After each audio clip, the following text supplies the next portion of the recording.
Bienvenidos al último episodio de Como en los días de Noé. Soy el presentador Jeff Reich. Noé hizo su última y solemne súplica a las personas cuando estaban frente al arca. En ese momento, su decisión fue definitiva. Desde 1844, el mensaje de Noé ha sido repetido por el mensaje de los tres ángeles y continuará extendiéndose a medida que nos acercamos al llamamiento final. No queda mucho tiempo antes de que la crisis de la marca de la bestia estalle en la tierra, y esto hará que todos tengamos que tomar una decisión, la de aceptar o rechazar la invitación a entrar en el arca del pacto eterno. El propósito de esta crisis es probar el carácter de las personas, para que se vea si lo que reina en sus corazones es el egoísmo o el amor altruista a Dios. La crisis no desarrollará la fe de nadie, sino que revelará si existe una confianza duradera en las promesas de Dios. Después de que se hayan dado todas las advertencias y haya terminado la última súplica sincera para que las personas entren en el arca, la puerta de la salvación se cerrará como ocurrió en los días de Noé. Al finalizar el tiempo de gracia, las últimas 7 plagas se derramarán sobre los que rechazaron la misericordia de Dios, y cuando estas plagas terminen, Jesús vendrá otra vez. La segunda venida de Cristo es la culminación de la esperanza de los cristianos, pero pocos saben cómo prepararse. Jesús no volverá esta vez con la débil apariencia humana. Vendrá con el poder y la gloria de Dios como fuego consumidor. El día del Señor llegará como un ladrón en la noche, en la que los cielos pasarán con gran estruendo y los elementos ardiendo serán deshechos, en el cual los cielos encendiéndose serán deshechos. Fuego irá delante de él y abrasará a sus enemigos alrededor. Los montes se derritieron como cera delante de Jehová, delante del Señor de toda la tierra.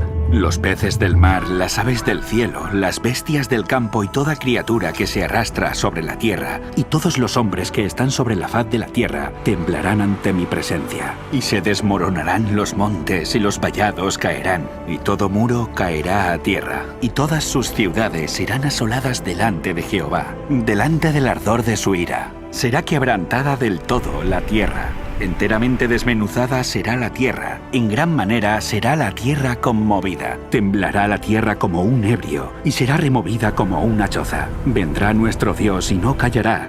Fuego consumirá delante de él, y tempestad poderosa le rodeará. Los montes tiemblan delante de él, y los collados se derriten. La tierra se conmueve en su presencia, y el mundo, y todos los que en él habitan. ¿Cuál es nuestra esperanza? ¿No lo sois vosotros delante de nuestro Señor Jesucristo en su venida? El propósito del mensaje de los tres ángeles es prepararnos para que podamos estar delante de la presencia de Jesús cuando Él regrese, y el mensaje del tercer ángel hace un llamamiento solemne a aquellos que no están preparados. Será atormentado con fuego y azufre delante de los santos ángeles y delante del Cordero. En realidad, es una invitación, no solo a salir de Babilonia, sino que es una invitación a entrar en la presencia de Dios. No se trata solo de evitar el diluvio, sino de entrar en el arca. Dios tendrá un pueblo preparado para que pueda estar en su presencia y que entienda la naturaleza del fuego ardiente. Será así para nosotros, porque cuando entendamos esto, podremos prepararnos para conocerle.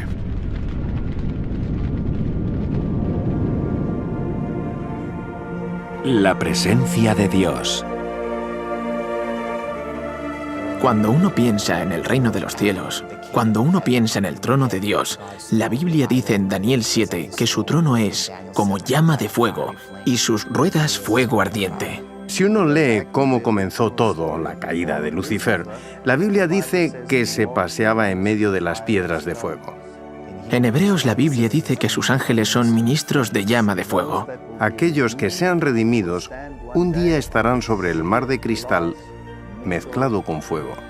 Jeremías dice, tu palabra en mi corazón se convierte en un fuego ardiente metido en mis huesos. También la Biblia nos dice, en Deuteronomio 33, la ley de fuego a su mano derecha. Si miramos solamente lo que dice la Biblia, vemos que Dios es un fuego ardiente. Daniel dice, un río de fuego procedía y salía de delante de él.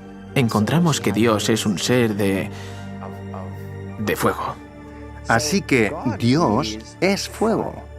Lo que encontramos en la Biblia es que el cielo está lleno de fuego. La mayor parte de la gente, cuando piensa en un lugar de fuego, lo que le viene a la mente es el infierno. ¿Por qué Dios se manifiesta como fuego? ¿Por qué está rodeado de tanto fuego? En el Cantar de los Cantares de Salomón, la Biblia nos dice que el amor es como el fuego. Porque fuerte es como la muerte el amor, duros como el Seol los celos, sus brasas, brasas de fuego, fuerte llama. Las muchas aguas no podrán apagar el amor, ni lo ahogarán los ríos. El fuego es un símbolo de amor. Así que no es que Dios quiera asustar a la gente, ni asustarnos a nosotros, sino que se manifiesta como fuego porque en el cielo el fuego es el símbolo del amor.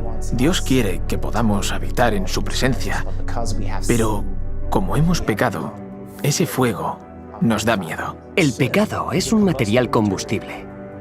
El pecado no puede existir frente a un Dios santo. Si nos presentamos ante Dios con nuestra condición pecaminosa, seríamos consumidos en un instante. Así que el objetivo final es: ¿cómo puedo conseguir que el hombre vuelva a estar en mi presencia sin que sea destruido, sin que sea consumido? De principio a fin, la Biblia cuenta la historia de un padre en los cielos que ha sido separado de sus hijos y desea reunirse con ellos. Hay una ilustración que nos muestra mejor que ninguna otra cómo Dios nos preparará para que podamos hablar con Él. Esto es a través del santuario, y es el verdadero motivo por el que fue dado. Y harán un santuario para mí, y habitaré en medio de ellos. El propósito del santuario era instruir a los hombres sobre cómo generar un carácter donde Dios pueda habitar.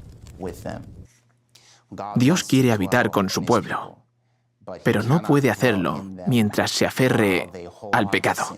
Si abandonas tu pecado y lo pones sobre el único que puede eliminar tu pecado, entonces puedes continuar viviendo porque Dios no quiere destruir al ser humano. Él destruye el pecado. Dios no pretende en ningún caso destruirnos, quiere destruir el pecado, no a nosotros. Y el santuario es el plan de Dios y su forma de acabar con el pecado. Él separa el pecado del individuo y puede centrarse en destruir el pecado. Este es el propósito. Cuando el pueblo de Israel fue liberado de la esclavitud de Egipto, aparece el plan del santuario que les conduce a la libertad y les prepara para entrar en la tierra prometida. Moisés ordena al pueblo de Israel que sacrifiquen un cordero. Esto apunta al altar del sacrificio. Después de que el pueblo de Israel sacrificara el cordero, llegaron al Mar Rojo. Pablo nos dice en 1 Corintios 10 que esto representa el bautismo. Esto recuerda la fuente de agua, la siguiente pieza del santuario. Todos pasaron el mar, y todos en Moisés fueron bautizados en la nube y en el mar. Debemos ser bautizados en su espíritu, debemos ser limpiados. El bautismo es un símbolo de un nuevo nacimiento. Después de que cruzaran el Mar Rojo, Dios hace llover maná del cielo, que nos recuerda a la mesa de los panes de la proposición, la palabra de Dios. Dios ahora les dice: y vosotros me seréis un reino de sacerdotes y gente santa. El candelabro de 7 brazos es un símbolo del pueblo de Dios. También te di por luz de las gentes, para que seas mi salvación hasta los confines de la tierra. En Éxodo 19, Dios instruye a Moisés para que le diga al pueblo de Israel que deben tener 3 días de preparación. Tenían que estar orando, suplicando, preparando sus corazones, lo que nos recuerda al altar del incienso, la oración. En Éxodo 20, Dios desciende y les da los 10 mandamientos. Así que ahora tenemos que la ley de Dios ha sido dada y tenemos su presencia. Podríamos decir que el pueblo de Israel, en esencia, está contemplando el lugar santísimo. Por eso vemos cierta semejanza entre el santuario y la salida del pueblo de Israel de la esclavitud a la presencia de Dios. Incluso queda representado en cómo el pueblo de Israel pasa de la esclavitud a la presencia de Dios. La tierra tembló. También destilaron los cielos ante la presencia de Dios. Aquel Sinaí tembló en la presencia de Dios, del Dios de Israel. La última petición de Jesús a su Padre fue la de morar con los que le aman para que puedan experimentar la completa revelación de su amor sin ser consumidos por él. Las 2 promesas del pacto eterno hablan de la promesa de Dios de mostrar misericordia al hombre y santificarlo, y así la oración de Cristo tiene su respuesta. Es maravilloso, aunque no sorprendente, que encontremos que los símbolos de estas dos promesas se manifiesten mediante gloria de Dios, en el lugar santísimo. Porque el Hijo del Hombre vendrá en la gloria de su Padre con sus ángeles. Los profetas en visión contemplaron la llegada de Cristo y quedaron asombrados. Isaías dijo, ¿quién de nosotros habitará con el fuego consumidor? ¿Quién de nosotros podrá habitar con las llamas eternas? Entonces Isaías respondió a su propia pregunta y dijo, el que camina en justicia. Se nos dice que el justo es quien podrá habitar con el fuego eterno. Así que, ¿cómo podremos estar en la presencia de Dios cuando regrese? Uno de los mejores ejemplos es el de Noé, que fue llamado pregonero de justicia.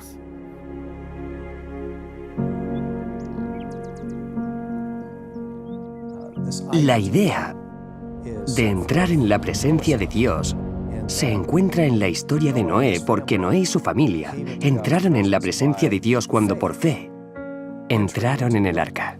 Y el Señor dijo a Noé, ven tú y toda tu familia al arca. Cuando Dios dijo, ven, era una invitación para que Noé fuera al mismo lugar donde Dios se encontraba. Según este versículo, Dios estaba en el arca. Dios estaba invitando a Noé a que entrase en su presencia. Esta es la esencia del pacto. Es un acuerdo. Es como un matrimonio. Tú y yo vamos a vivir juntos. Y esto, en nuestros días, es lo mismo que el pacto. Es Dios queriendo que estemos en su presencia. La razón por la que Noé pudo entrar en la presencia de Dios aparece en el mismo versículo. Porque a ti he visto justo delante de mí en esta generación. Noé era justo, él construyó el arca. Antes no había conocido la lluvia, tuvo que actuar en base a su fe. Y esa es posiblemente la única característica que explica por qué Noé era diferente del resto del mundo. Por la fe, Noé, cuando fue advertido por Dios acerca de cosas que aún no se veían, con temor, preparó el arca en que su casa se salvase, y por esa fe condenó al mundo, y fue hecho heredero de la justicia que viene por la fe. ¿Cómo se convirtió Noé en heredero de la justicia? Leemos en este versículo que fue porque preparó un arca. En cierto sentido, el arca de Noé era como un santuario y un lugar de descanso en la presencia de Dios. Y nosotros también tenemos un arca que preparar. Debemos ser santuarios vivos para que Dios pueda habitar en nosotros. Como Pablo dijo, ¿o ignoráis que vuestro cuerpo es templo del Espíritu Santo, el cual está en vosotros, el cual tenéis de Dios, y que no sois vuestros? A través del proceso del santuario, a medida que el hombre se acerca a Dios, éste se transforma y se convierte en un santuario vivo en la presencia de Dios. Así que el santuario es, por así decirlo, como un vestidor. Cuando entramos sucede una transformación. Es el cambio de la condición actual de maldad a ser rectos. Y esto nos permite finalmente estar ante la presencia de Dios cara a cara. Dios le dio a Noé el plan para salvarlo. Y Noé cooperó con el plan de Dios al preparar el arca. De la misma forma, Dios nos ha dado el plan del santuario y debemos cooperar con el plan de Dios para nuestra salvación, preparando un lugar donde podamos habitar en su presencia conforme recorremos el camino del santuario. Porque vosotros sois el templo del Dios viviente. Como Dios dijo, habitaré y andaré entre ellos y seré su Dios y ellos serán mi pueblo. Dios llenó el tabernáculo y lo santificó en el momento en el que todas las piezas del santuario se habían colocado en su lugar dentro del tabernáculo del Antiguo Testamento. En definitiva, lo que Dios está intentando hacer es colocar todas esas piezas del santuario en nosotros. Esto significa que el altar del sacrificio implica vivir una vida de sacrificio. El lavacro significa tener una vida de pureza. También tener una vida basada en la palabra de Dios. Tener el candelabro de 7 brazos es dejar que nuestra luz brille. Estamos intercediendo, estamos orando, estamos en comunión con Dios y guardando su ley. Así que cuando Dios tenga un pueblo que tenga todas las piezas del santuario en orden y en funcionamiento, Jesús volverá a vivir dentro de esos santuarios, tanto en el sentido espiritual como en el sentido más literal. Su presencia nos santificará cuando seguimos su plan para nuestra santificación.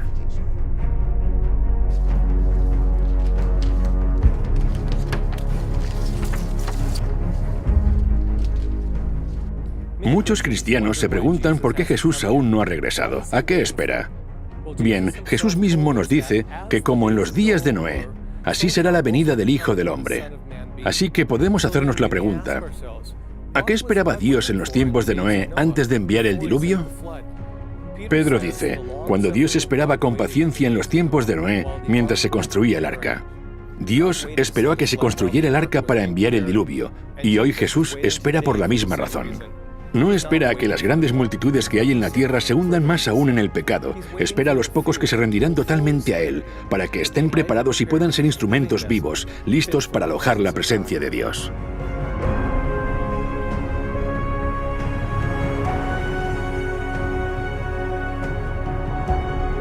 ¡Necesitamos estar limpios! El mensaje del tercer ángel tiene el propósito de preparar un pueblo listo para estar delante de Dios. Es una advertencia sobre la adoración a la bestia y a su imagen, y sobre recibir su marca. Pero el propósito de este conflicto final es principalmente el de prepararnos, para que podamos estar en la presencia de los ángeles santos y en presencia del Cordero.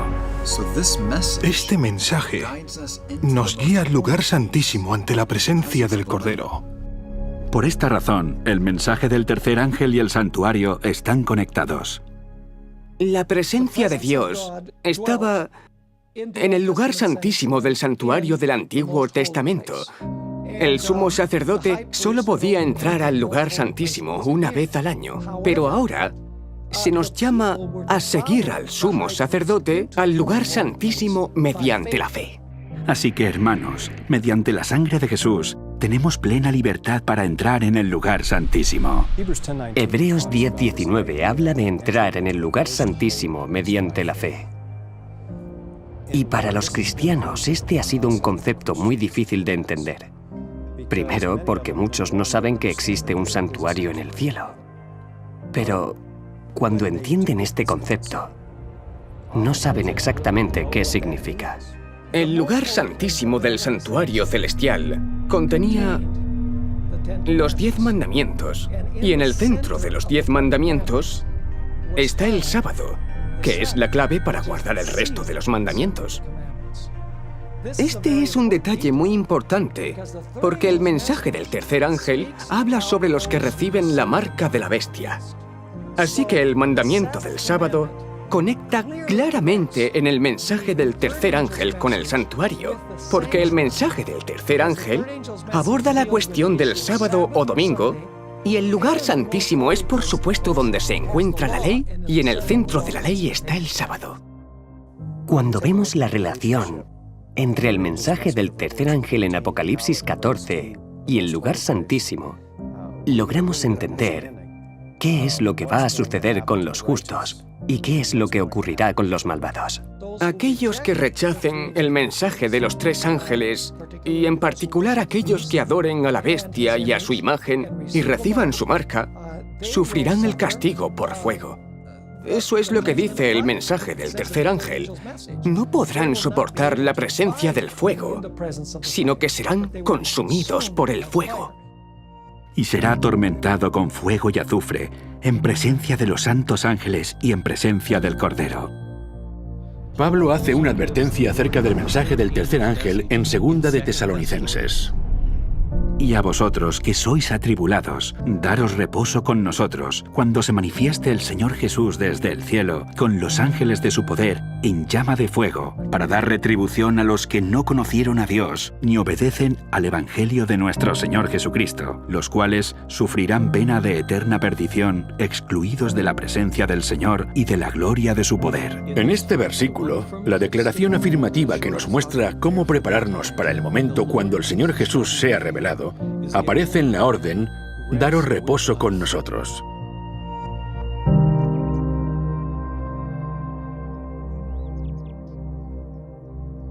Solo aquellos que hayan entrado en el descanso de Cristo podrán mantenerse en pie delante de la presencia de Jesús. El mensaje del tercer ángel también nos advierte sobre aquellos que rechacen entrar en el descanso del sábado.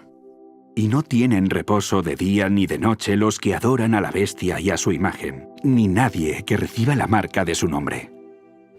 El mensaje del tercer ángel es de hecho una advertencia a la gente para que no reciba la marca de la bestia, que no observen el falso día de adoración, sino que guarden el sábado, que es el sello de Dios, en honor del gran Creador y en honor del Redentor. Cuando el ángel vuela, está señalando al santuario de los cielos. ¿Por qué? Porque ¿cómo evitamos la marca de la bestia? Entrando por la fe en el lugar santísimo. En Salmos 91, David escribe acerca de los que han entrado al lugar santísimo cuando dice: No te sobrevendrá mal, ni plaga tocará tu morada. Pues a sus ángeles mandará cerca de ti, que te guarden en todos tus caminos. Cuando las últimas 7 plagas hayan caído, aquellos que hayan entrado en el lugar santo mediante la fe, no recibirán las plagas y serán protegidos por ángeles santos. ¿Por qué? Porque David dice en el versículo 1, «El que habita al abrigo del Altísimo morará a la sombra del Omnipotente». La Biblia también revela la ubicación de este lugar secreto. Porque en el día de la aflicción, Él me resguardará en su morada, al amparo de su tabernáculo me esconderá. Es en el tabernáculo o santuario donde Dios tiene un refugio para su pueblo. ¿Y dónde está ese lugar secreto en el santuario? De nuevo David escribe esto: En el secreto de tu presencia los esconderás. El lugar secreto es una referencia al lugar santísimo, en el santuario de Dios, que es donde habita la presencia de Dios. Aquellos que han entrado por fe al lugar santísimo y se someten a su ley, se someten a su voluntad, son los que entran en el refugio del Altísimo.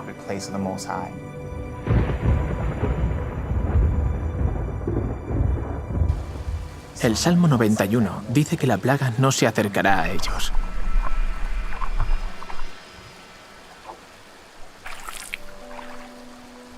Así que es muy significativo ver que en el tiempo del fin, cuando ocurran estas plagas, los que escapen de ellas son aquellos que habiten en el lugar secreto. Aquellos que por la fe hayan entrado al lugar santísimo, que acepten la ley de Dios, que acepten su sábado. Es así como podrán habitar en su presencia.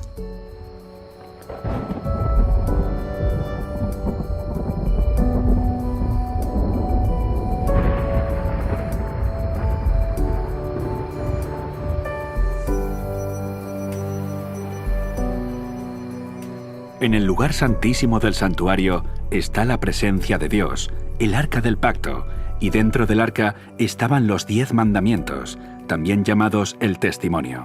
En los días de Noé, el trono estaba representado simbólicamente en la tierra.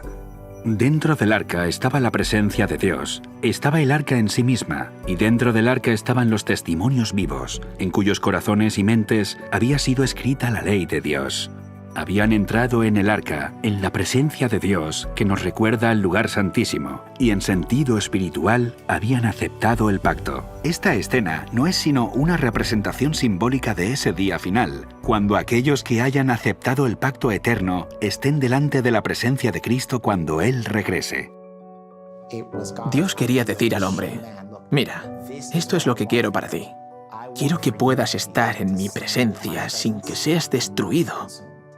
Igual que Sadrach, Mesach y Abednego. Veamos lo que ocurrió. Les dicen que cuando la música pare, tienen que inclinarse ante la imagen. Se niegan a hacerlo y entonces son llevados ante el rey. El rey les da otra oportunidad y les dice: si no lo hacéis, os arrojaré a un horno de fuego incandescente. Y por supuesto, no lo hicieron. Calentó el horno 7 veces más fuerte de lo que ya estaba y los arrojó dentro. Pero no les destruyó porque la presencia de Dios estaba allí con ellos. Pero el mismo fuego sí que destruyó a aquellos que los arrojaron dentro del horno de fuego. Fue porque no estaban preparados para estar delante de la presencia de Dios, mientras que no afectó en nada a Sadrach, Mesach y Abednego. ¿Por qué no ardieron estos 3 jóvenes? La respuesta es sencilla. No había rastro de pecado en ellos. Estaban tan unidos a Cristo que Él estaba con ellos en el fuego. Su carácter estaba tan pulido que estaban limpios. delante del Hijo de Dios. Aquellos que han aceptado a Jesús como Salvador y que han permitido que la gracia de Dios limpie sus vidas de pecado, no serán consumidos por el fuego. Como habían obedecido a Dios, fueron protegidos y purificados por Cristo. Podían estar entre llamas y resultar ilesos. Y por otro lado, aquellos que los arrojaron al fuego fueron destruidos por el mismo fuego sin que ni siquiera estuvieran dentro del horno. Los que son justos serán arropados por la justicia de Cristo. No habrá nada en ellos que pueda arder. Y por lo tanto, podrán permanecer en la presencia del Señor, mientras que a los malvados, el mismo pecado que albergan los destruirá. Nuestro Dios es un fuego ardiente y ahora debemos permitir que Cristo y su Espíritu nos purifique y santifique para que podamos soportar su llegada. De lo contrario, huiremos de ese fuego, de esa gloria. El fuego destinado a destruir a esos hombres se convirtió para ellos en un arca de refugio, porque la presencia del Hijo de Dios estaba con ellos. Esta es una lección para todos nosotros sobre la naturaleza de la segunda venida de Cristo. Al mismo tiempo que la gloria de su presencia destruirá a los malvados, para los justos será un arca de fuego.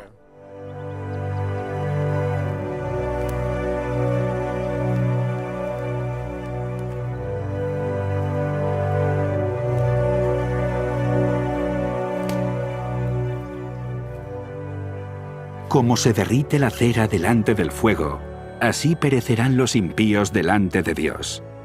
Mas los justos se alegrarán, se regocijarán ante Dios y saltarán de alegría. El mensaje de los 3 ángeles nos señala la importancia de ser rectos, de tener a Dios dentro de nosotros. Es lo que nos prepara para estar en su presencia.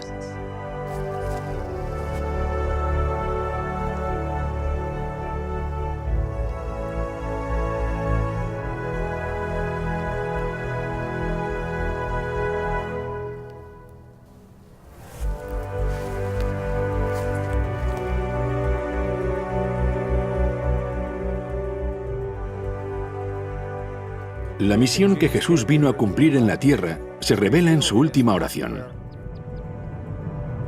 Padre, aquellos que me has dado, quiero que donde yo estoy, también ellos estén conmigo, para que vean la gloria que me has dado.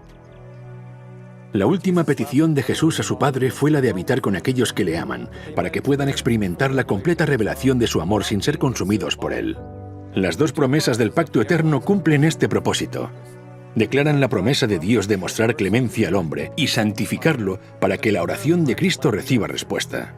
Es maravilloso, aunque no sorprendente, que encontremos que los símbolos de estas 2 promesas se manifiestan en el lugar santísimo mediante la gloria de Dios.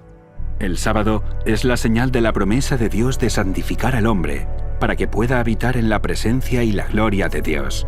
En su presencia, el verdadero significado del descanso del sábado será plenamente comprendido. Sin nada que separe al hombre de Dios, encontrará reposo por la eternidad.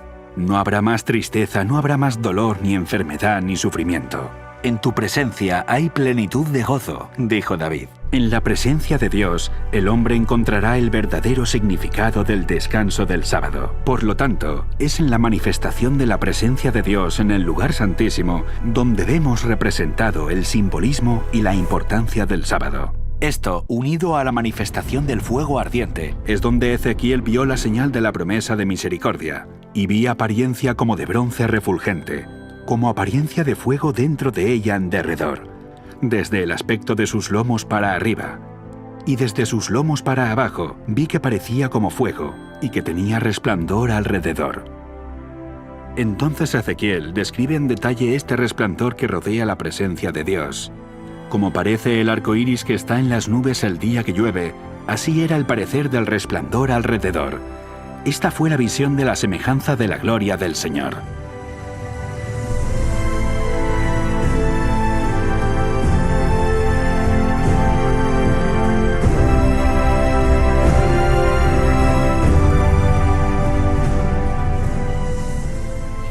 Aquí, en la manifestación de la presencia de Dios, se representan las señales de las promesas por medio de las cuales el hombre se prepara para morar en su presencia. El sábado, dado por Dios para ser un pacto perpetuo o eterno, es una señal de la promesa de Dios de santificar al hombre para que pueda estar en su presencia. Y el arco iris dado a Noé es un símbolo de la promesa del pacto eterno de misericordia para el perdón de los pecados. Sendas promesas son garantizadas por la vida y muerte de Jesús. Él vivió una vida sin pecado para que nosotros podamos ser santificados por los méritos de su justicia. Él murió en nuestro lugar por los pecados que hemos cometido para que podamos recibir su misericordia. En estos dos símbolos está representada la importancia del Evangelio y el pacto eterno.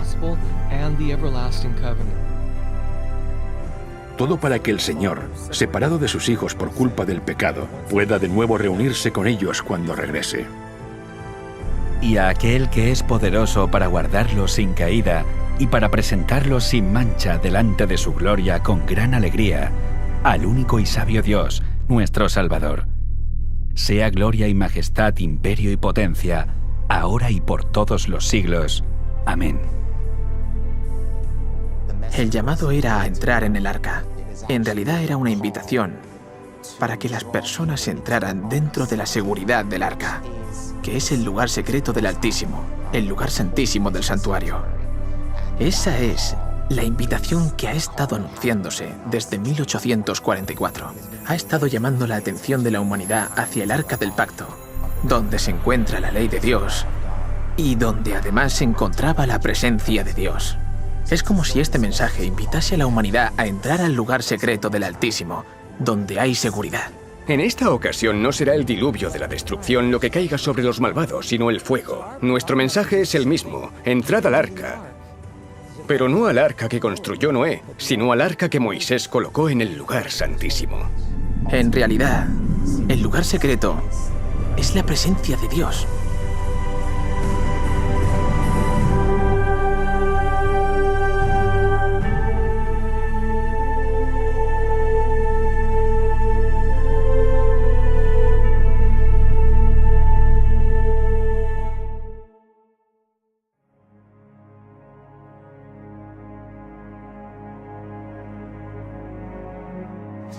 La Biblia dice que cuando Cristo regrese de nuevo, cuando Cristo vuelva por segunda vez, esta tierra quedará en un estado inhabitable a causa del fuego y la presencia de Dios. Tras la séptima y última plaga, Jesús regresará. Su presencia hará temblar la tierra, provocando una cadena de reacciones volcánicas alrededor del mundo.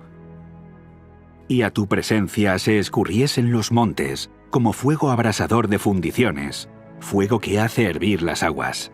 La Biblia dice que en el juicio final caerá fuego del cielo y que el fuego también saldrá de la tierra. Todo lo que va a provocar la destrucción, los depósitos de fuego y granizo, están en la corteza de la tierra.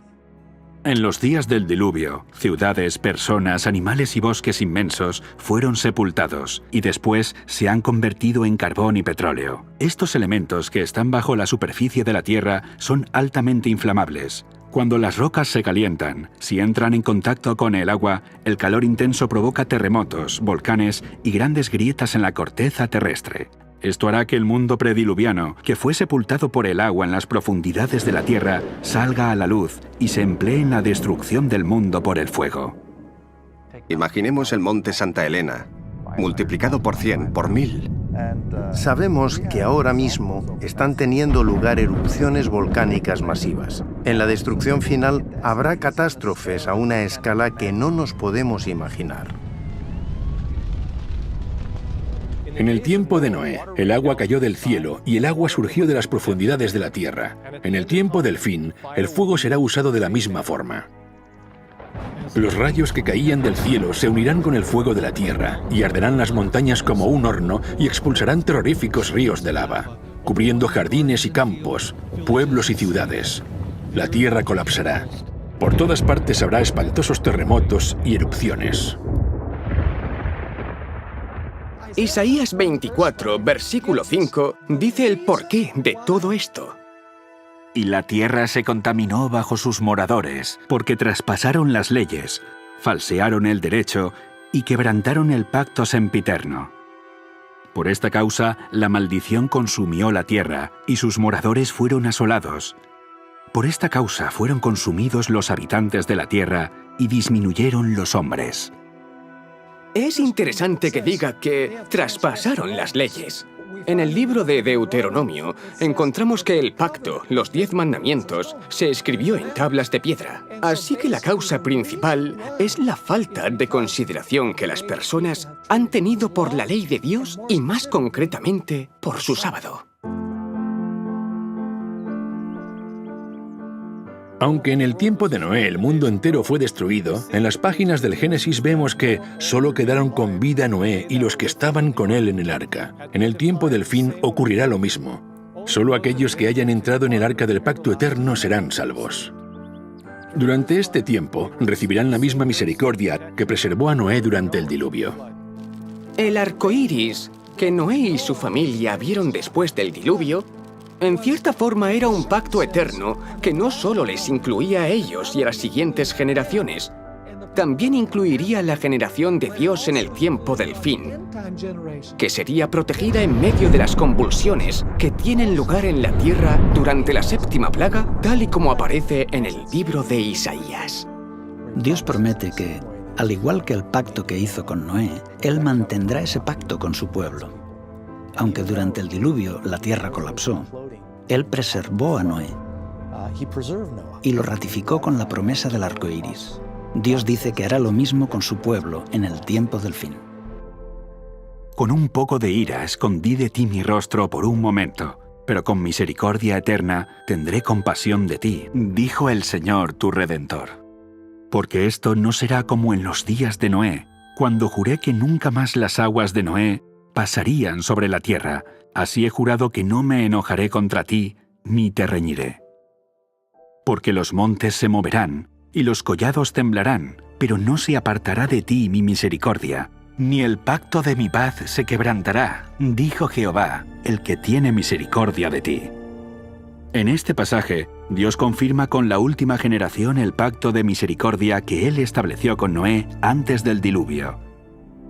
El arco iris era, y aún es, la señal y el símbolo de la promesa de misericordia hecha por Dios, porque Isaías dice que esta promesa se extendía a todos los habitantes de la tierra, cuando los montes se moverán y los collados temblarán. En el libro de Apocalipsis vemos que se describe este mismo acontecimiento en el capítulo 16, donde leemos: «Toda isla huyó y los montes no fueron hallados». En este capítulo podemos ver que este acontecimiento ocurre cuando el 7º ángel envía la 7ª y última plaga. El arco iris, que era una señal de la promesa de misericordia hecha por Dios a Noé, también es una señal de la misericordia durante las 7 últimas plagas. El arco iris del pacto eterno es tanto una promesa de misericordia para preservarnos durante la destrucción del mundo por el fuego, como lo fue para preservar a Noé durante la destrucción del mundo por el agua. Si uno ha estado en medio del océano durante una gran tormenta, sabe lo aterrador que es. Aún así, Noé fue protegido en medio de esta increíble adversidad. Y saber que Dios protegió a Noé en ese momento nos recuerda que Él puede también protegernos durante la tormenta que está por venir.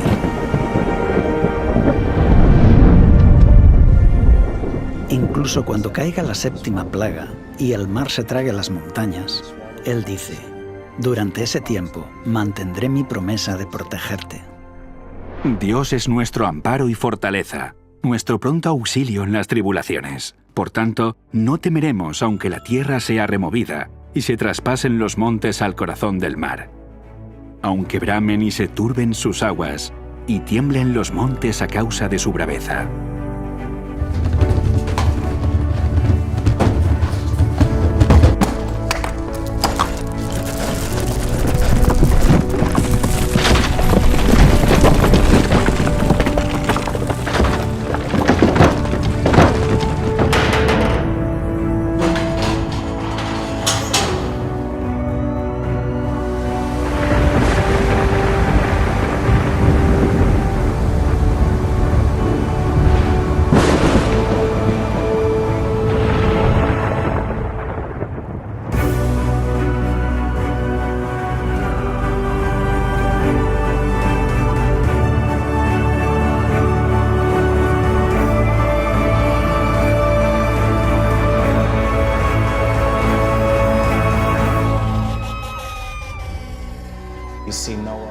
Vemos que el pacto hecho con Noé marca el paso de un mundo antiguo a un mundo nuevo. Esto es lo que Dios quiere hacer con nosotros. El pacto está diseñado para que pasemos de un mundo viejo a un mundo nuevo. Aunque el primer mundo fue destruido por el agua, la segunda vez el mundo será destruido por el fuego. Pedro nos insta a que busquemos un nuevo cielo y una nueva tierra, lo que significa que sobreviviremos a la destrucción. Vamos a sobrevivir al fuego. En el libro de Isaías, Dios dice que creará cielos nuevos y una nueva tierra. Todo lo que le sucedió a Noé y lo que sucederá en los últimos días es para que podamos regresar al Edén. Quiere restituir el paraíso para el hombre y la pureza al universo. De acuerdo al libro de Apocalipsis, la tierra nueva será un lugar donde no habrá más lágrimas, ni más llanto, ni más pecado, ni muerte, ni sufrimiento. En otras palabras, todo será perfecto. El mundo volverá a la condición que tenía antes de pecar. No habrá más espinas, ni más muerte. No habrá nada en la naturaleza que refleje nada impuro, ni nada que se deteriore o muera. El clima será perfecto. No habrá dolor, ni sufrimiento, ni pena. Y así la tierra será en todo el reflejo de la verdadera gloria y el carácter de Dios. Y oí una gran voz del cielo que decía: He aquí el tabernáculo de Dios con los hombres, y Él morará con ellos, y ellos serán su pueblo, y Dios mismo estará con ellos y será su Dios. Su santuario estará con nosotros. Dios vivirá con nosotros. Vemos que Apocalipsis dice que no hay templo. Ya no hay más necesidad de una pila bautismal. Ya no hay más necesidad de un altar de incienso, de la mesa de los panes de la proposición, las velas, ni de ninguna de todas estas cosas, porque todo ha sido restaurado. Ese era el propósito del santuario, que Dios pudiera habitar en medio de su pueblo.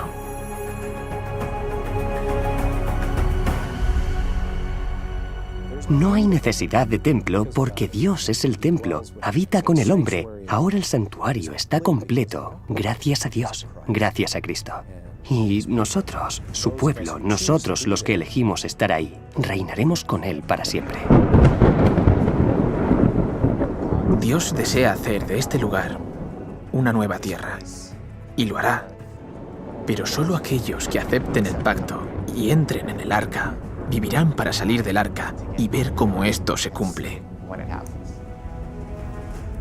Enjugará Dios toda lágrima de los ojos de ellos, y ya no habrá muerte, ni más llanto, ni clamor, ni dolor, porque las primeras cosas pasaron. Y el que estaba sentado en el trono dijo: He aquí, yo hago nuevas todas las cosas. Esas cosas que nos han causado tanta desgracia y tanta aflicción y tanto dolor desaparecerán. Se nos dará una nueva tierra y un nuevo corazón. Pero continuaremos siendo nosotros mismos. Yo seré yo y tú serás tú. Pero seremos diferentes, porque ya no habrá dolor, ni llanto, ni muerte. Eso es amor. Ese es el amor más grande.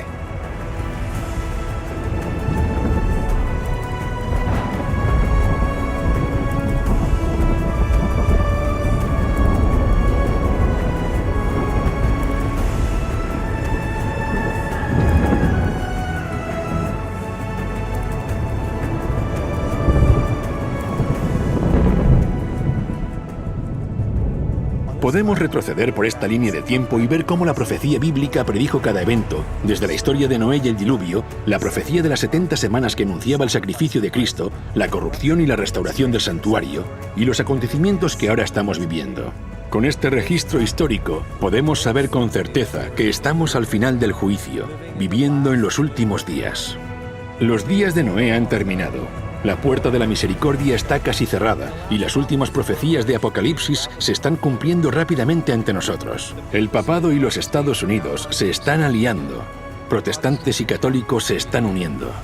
La bendición de comer y beber y vivir en matrimonio está siendo pervertida por millones y legitimada por los sistemas judiciales. Las libertades religiosas están siendo atacadas y revocadas, y el Papa y los miembros del Congreso están allanando el camino para que el domingo deba guardarse por ley, como un medio para frenar los males de la inmoralidad de la sociedad. Jesús va a llegar muy, muy pronto. ¿Estás preparado para encontrarte con tu Dios? Volvemos ahora a la noticia del día. Un terrible misterio desconcierta al mundo entero. Pájaros, peces y todo tipo de animales están apareciendo muertos en grandes cantidades y sin razón aparente. Los pájaros caían del cielo. Docenas de ballenas enormes están muertas a las costas de Alaska. En Sanibel, equipos de personas van a bordo de barcos recogiendo cientos de miles de peces muertos, tortugas y otros. Intentan aclarar un misterio al nordeste de Nuevo México. Más de 100 ciervos fueron hallados muertos en un rancho a unos 30 kilómetros al norte de Las Vegas. 8.000 palomas muertas en Italia, cientos de pájaros muertos en Rockwell, Texas, 500 tordos sargento en Luisiana, 100 pájaros en Suecia, 3.000 tordos sargento muertos en Arkansas, varios cientos en Kentucky. En las últimas 2 semanas han muerto varios cientos de peces pargos en Nueva Zelanda, miles de peces muertos en Florida, 40.000 cangrejos en Reino Unido, 80.000 corvinas en Arkansas, 2 millones de peces Leiostomus y corvinas en Maryland. Los científicos se dan prisa en investigar qué es lo que ha causado estas muertes en masa. Solo quiero saber por qué. Jehová contiende con los moradores de la tierra, porque no hay verdad ni misericordia ni conocimiento de Dios en la tierra. Por eso la tierra está de luto y desfallecen todos sus habitantes. Por eso mueren las bestias del campo, las aves del cielo y aún los peces del mar perecen. Es terrible. Un gran tsunami golpeó el noreste de Japón, lanzando una ola de 4 metros tierra adentro. En Indonesia, esto es tras el horrible terremoto del viernes y el desastroso tsunami que siguió al terremoto. Si yo estuviera dentro del arca y mirase fuera y viera a mi hijo o mi hija fuera, me desgarraría el corazón. ¿Qué les podría decir? ¿Qué mensaje podría darles? Entonces habrá señales en el sol, en la luna y en las estrellas, y en la tierra angustia de las gentes, confundidas a causa del bramido del mar y de las olas. Costa del Pacífico de Japón. El tsunami, ese enorme tsunami, puede verse golpeando la provincia de Miyagi en el norte de Japón y la ciudad de Sendai. Esta es una de las temporadas de huracanes más devastadoras de la historia.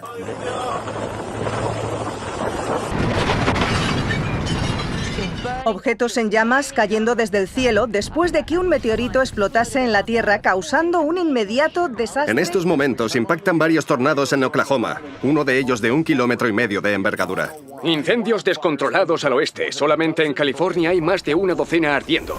Probablemente habrá gran agitación financiera en el mundo, desastres naturales y mucho miedo. La gente acudirá a las iglesias. La amenaza existencial de nuestra era, la crisis climática. Una crisis que se hace evidente en los desastres naturales de proporciones épicas. La crisis ecológica es en esencia un problema espiritual. La encíclica Laudato Si es el documento papal más importante sobre el medio ambiente que ha existido nunca. Consume menos, compra menos. Tenemos que reflexionar sobre nuestro estilo de vida. Creo que es importante el hecho de que esté hablando de este tema con empresarios del petróleo de BP y otras compañías. Se reclama una nueva moralidad medioambiental. La encíclica se basa en una sencilla premisa. ¿Qué tipo de mundo queremos dejar a nuestros hijos? Recientemente ha concluido que el calentamiento global es un problema moral. Ante un problema frente al que los activistas encuentran indiferencia, en el que se duda de los científicos y se ignoran los organismos internacionales, al menos el Papa desde el Vaticano está consiguiendo llamar la atención, como si se tratara de una estrella del rock. He quedado muy impresionado por el Papa Francisco. Debemos introducir principios morales en nuestra economía.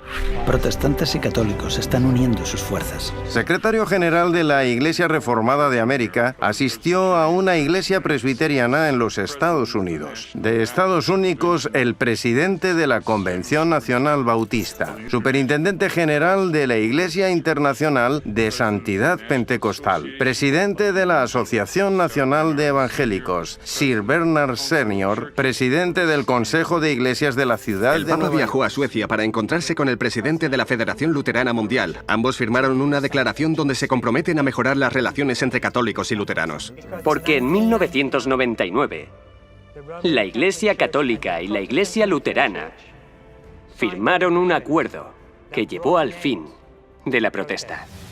Firmada en 1999, la declaración puso fin a uno de los asuntos más importantes que separaron a los católicos y luteranos desde la Reforma. Con el acuerdo, ambas partes reconocen que la fe no es lo único que lleva a la salvación, sino que las obras también son necesarias. Esto puso fin a la protesta de Lutero. Hermanos y hermanas, la protesta de Lutero ha terminado. ¿Y la vuestra? Si ya no hay protesta, ¿cómo puede haber una iglesia protestante?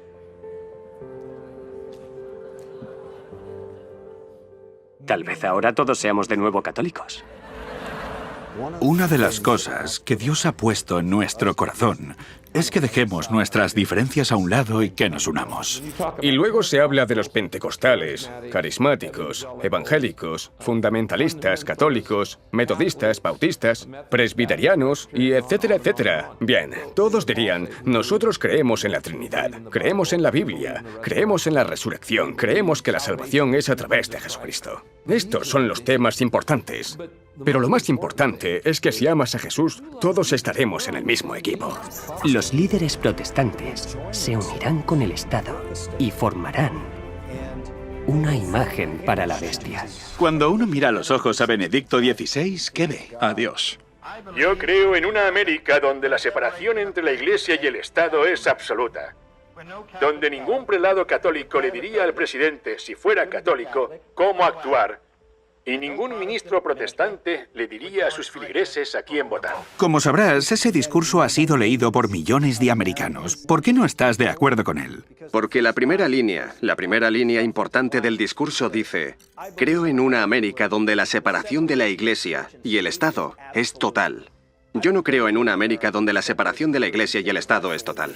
Hablemos de Dios y de la Constitución. Oh, me parece bien. El gobernador Mike Hook había ayer. Adelante.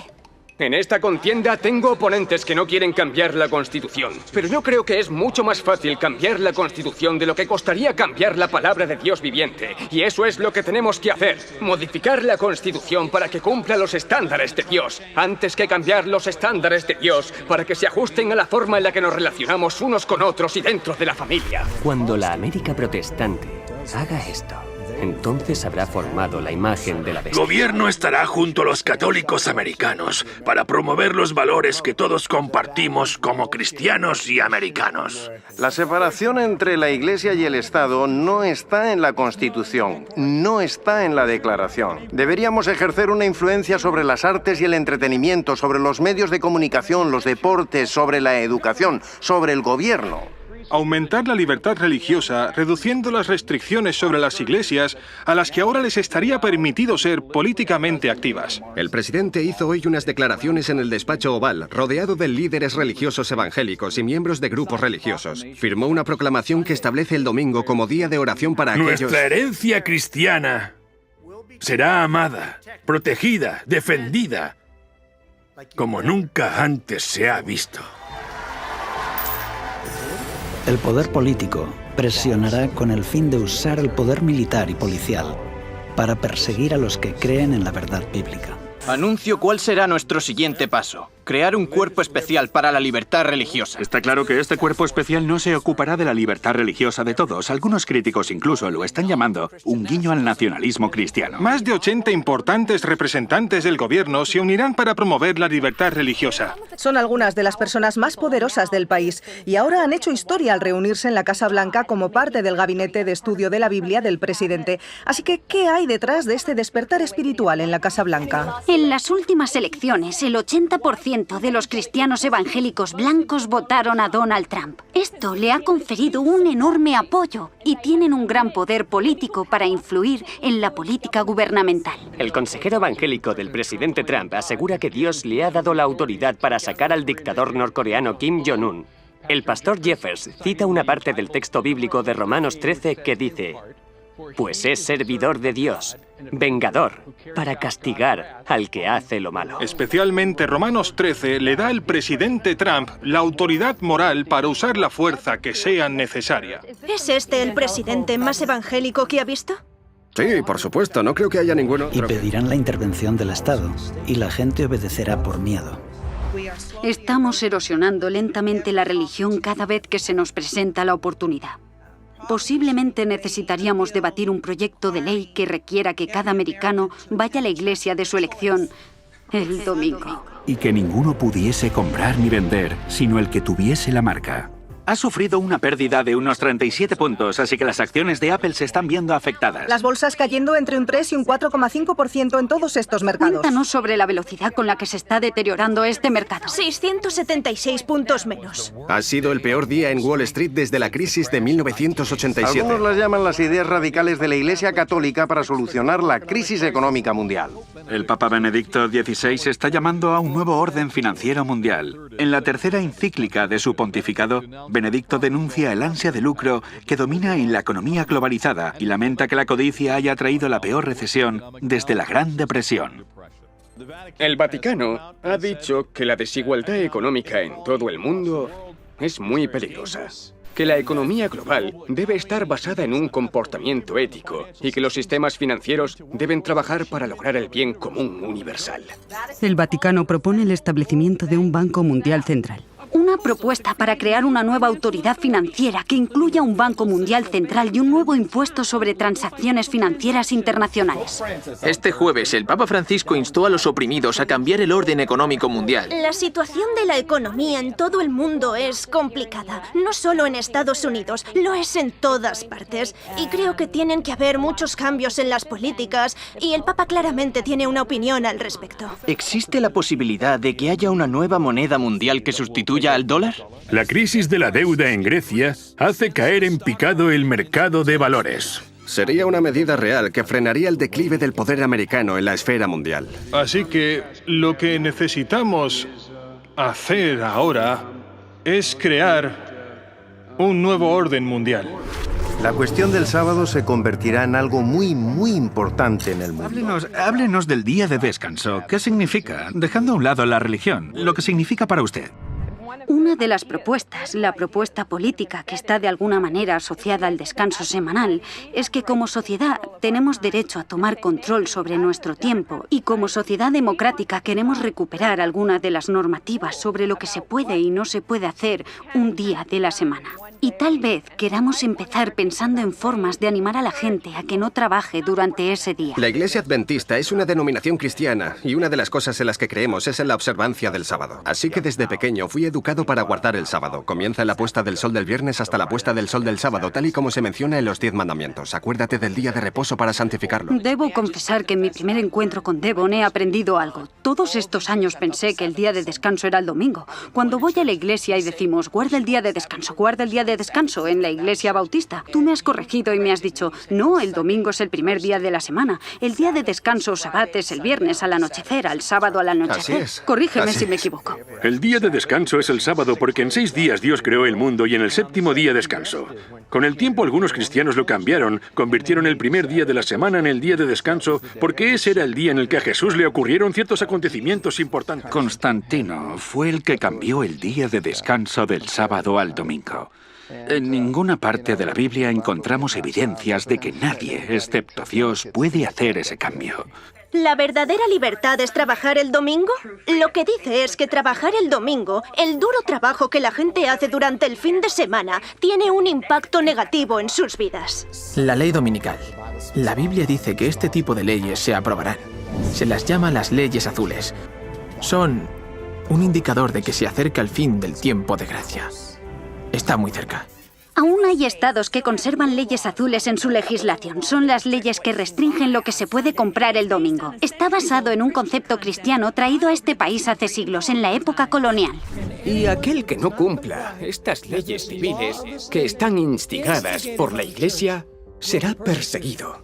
En Estados Unidos, los líderes religiosos presionarán fuertemente para implantar una ley dominical nacional. Y esto con el tiempo llevará a una ley del domingo en todo el mundo. La Directiva del Tiempo de Trabajo de la Unión Europea dice que el domingo debería ser un día semanal de descanso para los trabajadores europeos. No se trata necesariamente de algo religioso. Al menos ya no lo es. ¿El domingo debería ser un día de descanso? Si como país y como individuos decimos que nuestras relaciones dentro de la comunidad son en realidad lo más importante para nosotros, creo que tenemos que descansar un día a la semana. para dar prioridad a las relaciones. A finales de este año, el nuevo gobierno italiano prohibirá que los domingos se realicen compras en los grandes centros comerciales. La razón es que el gobierno italiano teme que las compras durante el fin de semana estén destruyendo las tradiciones familiares. La prohibición de trabajar los domingos. Eso es. Y este domingo varias tiendas de productos de hogar decidieron desafiar la prohibición. Y esto ha causado bastante revuelo y continúa siendo el foco de atención aquí hoy. Echemos un vistazo a Liberación, que habla del domingo sagrado. Es probable que el ritmo de consumo esté distorsionando el hecho de que el domingo es el momento especial para celebrar el Día del Señor y de la comunidad. Nuestra instrucción sobre la Eucaristía se centra hoy en la importancia de la misa del domingo. Como cristianos, celebramos la Eucaristía para encontrar al Señor, escuchar su palabra, comer en su mesa y a través de su gracia poder cumplir nuestra misión en este mundo como miembros de su cuerpo místico, la Iglesia. Al ser el día de la resurrección y del derramamiento del Espíritu Santo en el Pentecostés, el domingo es el día sagrado por excelencia para los cristianos. ¿Cómo podríamos pasar este día sin reunirnos con el Señor? Tristemente, en muchas sociedades secularizadas hemos perdido el significado del domingo. El Segundo Concilio Vaticano nos pidió que celebrásemos el Día del Señor como un día de alegría y descanso del trabajo servil. Se trata de una señal de nuestra dignidad como pueblo de Dios. El propósito es que cada domingo sea un anticipo de la dicha eterna y del reposo al que estamos llamados y que compartimos incluso ahora en la Sagrada Comunión. En realidad, vamos a misa no para darle algo a Dios, sino para recibir de Él la gracia y la fuerza para seguir creyendo en su palabra. El mensaje del tercer ángel habla de reconciliarnos con Cristo, para que así evitemos el castigo de los malvados. Esta es la razón por la que Juan en Apocalipsis 14:12 termina diciendo: aquí está la paciencia de los santos, los que guardan ¿qué? Los que guardan los mandamientos de Dios y la fe de Jesús.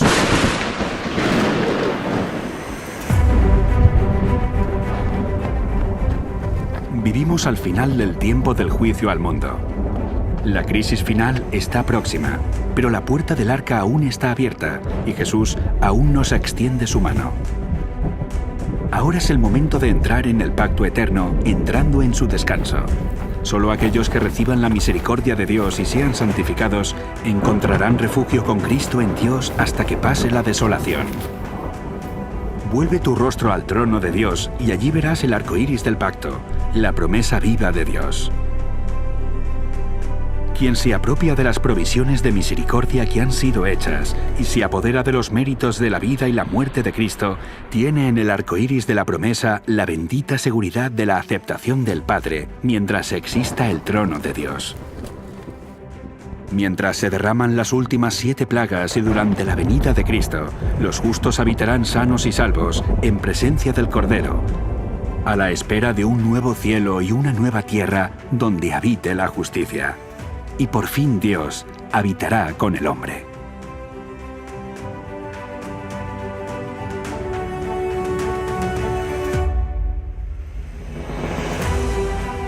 Los días de Noé hacen referencia al momento en que comenzó a proclamarse el mensaje de advertencia sobre el juicio que estaba por venir. En el tiempo del fin, el mensaje del primer ángel anuncia: la hora de su juicio ha llegado.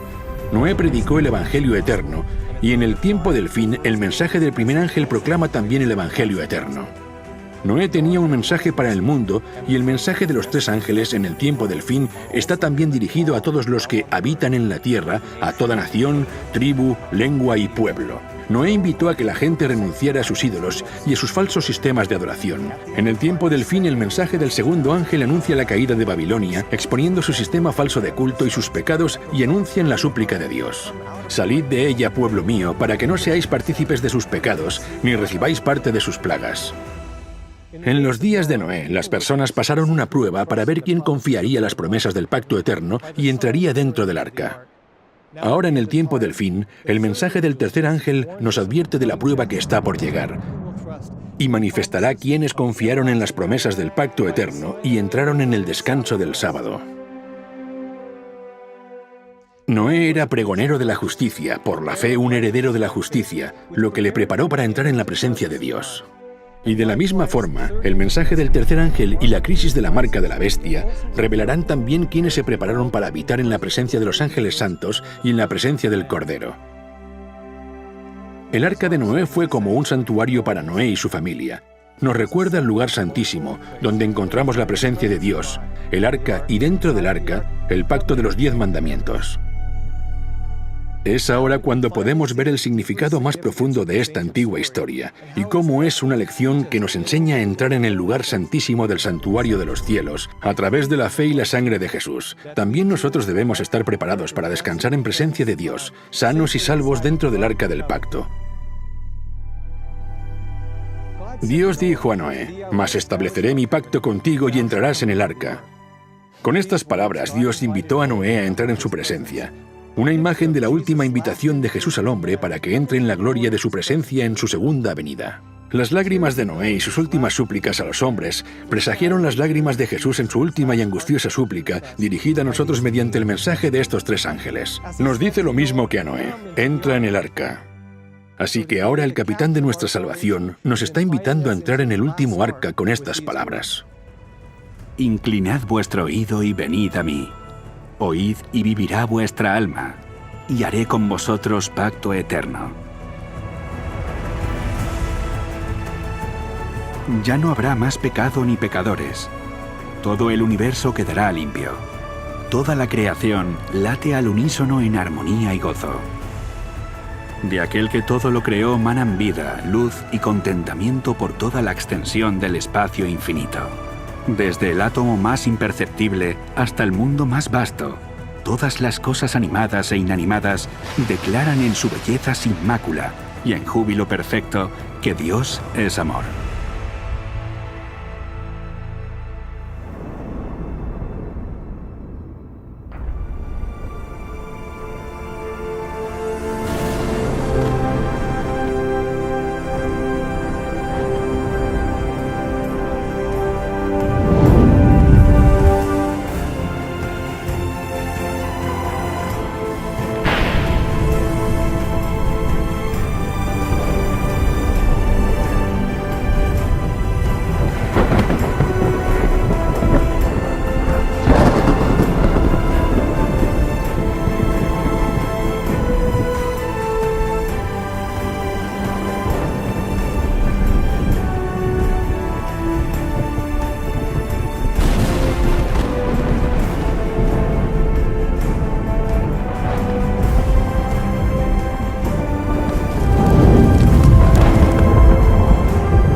Como en los días de Noé, el arca de fuego.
La decisión más difícil a la que me he enfrentado fue la de si guardar o no el sábado.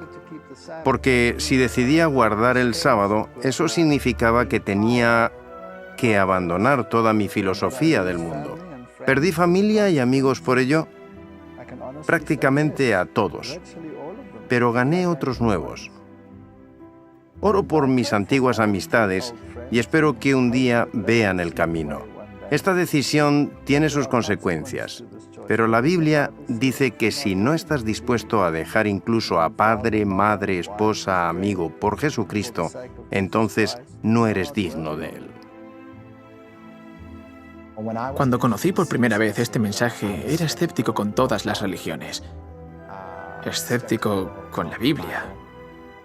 La veía como un libro que tan solo había sido escrito por hombres. Y cuando conocí el mensaje profético, no pude encontrar ningún error. Y me atemorizaba, porque pensaba que no podía existir nada que fuera la verdad absoluta. Me aterrorizaba, porque sabía que si esto era cierto, necesitaría hacer cambios en mi vida. En ese momento, yo era un artista de hip hop. Me iba de gira, tenía un contrato para sacar 8 álbumes. No podía imaginar una vida mejor. Así que al enfrentarme cara a cara con el mensaje de los 3 ángeles, tuve que tomar una decisión. El primer ángel dice, esta es la verdad. El segundo ángel dice, este es el error. Y el tercer ángel dice, elige. Y yo vi la verdad. La comprendí. Vi el error. Lo comprendí. Y dije, bien, debo tomar una decisión. No tengo otra opción. Di marcha atrás. Rechacé un contrato de $1 millón y dije, Señor, estoy preparado.